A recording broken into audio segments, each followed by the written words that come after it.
ಕೇಂದ್ರ ಸಚಿವ ಸುಶೀಲ್ ಕುಮಾರ್ ಶಿಂದೆ ಅವರ ವಿವಾದಾತ್ಮಕ ಹೇಳಿಕೆಯನ್ನು ವಿರೋಧಿಸಿ ಕುಶಾಲನಗರದ ಆರ್ಎಸ್ಎಸ್ ಹಾಗೂ ಬಿಜೆಪಿ ಕಾರ್ಯಕರ್ತರು ಇಲ್ಲಿನ ಗಣಪತಿ ದೇವಾಲಯದ ಮುಂಭಾಗದ ಕಾರ್ಯಪ್ಪ ವೃತ್ತದಲ್ಲಿ ಮಾನವ ಸರಪಳಿ ನಿರ್ಮಿಸಿ ಪ್ರತಿಭಟನೆ ನಡೆಸಿದರು. ಶಿಂದೆಯವರು ಬಿಜೆಪಿ ಹಾಗೂ ಸಂಘ ಪರಿವಾರದ ವಿರುದ್ಧ ಅವಹೇಳನಕಾರಿ ಮಾತನಾಡಿದ್ದು, ರಾಷ್ಟ್ರದ ಕ್ಷಮೆಯಾಚಿಸುವಂತೆ ಪ್ರತಿಭಟನಾಕಾರರು ಆಗ್ರಹಿಸಿದರು. ಭಾರತೀಯ ಜನತಾ ಪಾರ್ಟಿಗೆ, ಹಿಂದೂ ಧರ್ಮಕ್ಕೆ ಆಗಲಿಲ್ಲ. 75ರಲ್ಲಿ ಇಂದಿರಾ ಗಾಂಧಿ ಪ್ರಯತ್ನ ಮಾಡಿದ್ರು, ಅವರ ಕೈಯಿಂದಲೂ ಆಗಲಿಲ್ಲ. ರಾಷ್ಟ್ರೀಯ ಸ್ವಯಂ ಸೇವಕ ಸಂಘ ಇಡೀ ದೇಶದಲ್ಲಿ ತನ್ನ 3.5 ಲಕ್ಷ ಕಾರ್ಯಗಳಿಂದ ಜನರ ಸೇವೆಯನ್ನು ಮಾಡ್ತಾ ಇದೆ.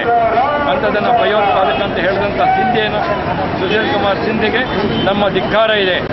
ಅವರನ್ನು ಕೇಂದ್ರ ಸರ್ಕಾರದಿಂದ ವಜಾ ಮಾಡಬೇಕು, ಈ ದೇಶದ ಗೌರವವನ್ನು ಕಾಪಾಡಬೇಕು. ಭಯೋತ್ಪಾದಕರನ್ನ ಮರ್ಯಾದೆಯಿಂದ ಕರೆಯುವಂಥ, ಈ ಭಯೋತ್ಪಾದಕತೆ ಮಾಡುವಂಥ ವ್ಯಕ್ತಿ. ಈ ಸಂದರ್ಭ ಸ್ಥಳೀಯ ಬಿಜೆಪಿ ಮುಖಂಡರಾದ ಚಿಎಲ್ ನಾಗರಾಜು, ಆರ್ಎಸ್ಎಸ್ ಮುಖಂಡರಾದ ತಿಮ್ಮಪ್ಪ, ಪಟ್ಟಣ ಪಂಚಾಯತ್ ಸದಸ್ಯ ತಿಮ್ಮಪ್ಪ, ಬಿಜೆಪಿ ನಗರಾಧ್ಯಕ್ಷ ಚರಣ್, ಪ್ರಧಾನ ಕಾರ್ಯದರ್ಶಿ ಮಧುಸೂದನ್, ಪುಂಡರೀಕಾಕ್ಷ, ನಾರಾಯಣ, ಯೋಗೇಶ್, ಸತ್ಯನಾರಾಯಣ ಮುಂತಾದವರು ಪ್ರತಿಭಟನೆಯ ನೇತೃತ್ವ ವಹಿಸಿದರು. ಸುದ್ದಿ ಸಂಗಮಕ್ಕಾಗಿ ಎಚ್ಎಂ ರಘು, ಕುಶಾಲನಗರ.